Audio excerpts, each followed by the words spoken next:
તસ્કરો બેફામ બન્યા.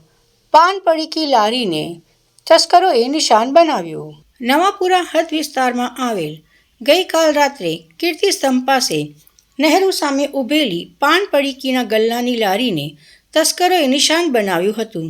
નવાપુરા પોલીસ ઊંઘતી ઝડપાઈ.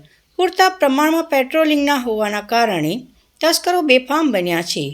અવારનવાર નવાપુરા હદ વિસ્તારમાં ચોરીના બનાવ બનતા હોય છે, જેને લઈને નવાપુરા પોલીસ પર સવાલો ઉઠ્યા છે. કીર્તિસ્તંભ પાસે આવેલી સાંઈ સ્મોકલેન્ડ નામનો પાન બીડીનો ગલ્લો આવ્યો છે. ત્યાં ગઈકાલ રાત્રિના સમયે તસ્કરોએ નિશાન બનાવ્યું હતું. તે તસ્કરો પાન બીડી ગલ્લાને પણ નિશાન બનાવી રહ્યા છે. જ્યારે વેપારીઓ જણાવ્યું હતું કે 400 થી 500 રૂપિયાની રોકડ રકમ અને 10 થી 15,000 કિંમતનું પાન બીડી તમાકુની વસ્તુની ચોરી થઈ હતી તેવી માહિતી લારી ધારકે આપી હતી. પ્રાપ્ત માહિતી મુજબ જાણવા મળ્યું છે કે પાન બીડી તમાકુ પણ ભાવ વધારો થયો છે. તેના લીધે પણ આવા ચોરીના બનાવો બનવાના શરૂ થયા છે.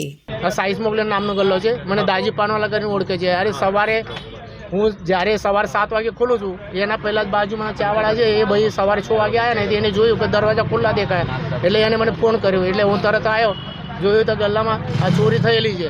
એટલે ઓછામાં ઓછા મારે પરસોરન 400-500 પરસોરન હતું અને સિગરેટો જે હતી મારી 40-50,000ની સિગરેટો હતી અને એને પ્લસ પછી પાન પડીકી જે છે એ 20-25,000 રૂપિયાની પાન પડીકી છે. એટલે એવી રીતે એ લોકો બધું માલ સામગ્રી લઈ ગયા છે. પૈસા ગયા છે કે પૈસા ખાલી પરચોરન હતું મારી પાસે, 400-500 રૂપિયાનું પરચોરન હતું એટલું ગયું છે. રોકડ કેશ નથી. કેશ તો હું લઈ નહીં રાખતો. એટલે હવે સિગરેટોની પણ ચોરી થઈ ગઈ છે. સિગરેટોની ચોરી થઈ ગઈ છે. પડીકીઓને ભાવ તો એ ભાવ વધ્યા હોય કે એ હોય એના લીધે બધા ચોરી કરતા હોય કે ભાઈ કંઈક પૈસા મળે એ લોકોને, એ હિસાબથી એ ચોરી કરતા હોય. બીજું શું? તમે રાતે કેટલા વાગે ગલ્લો બંધ કરો? 11 વાગે. શું નામ આપનું? મારું નામ લક્ષ્મણ છે, પણ મને આમ દાજી પાનવાલા કરીને જ ઓળખે છે.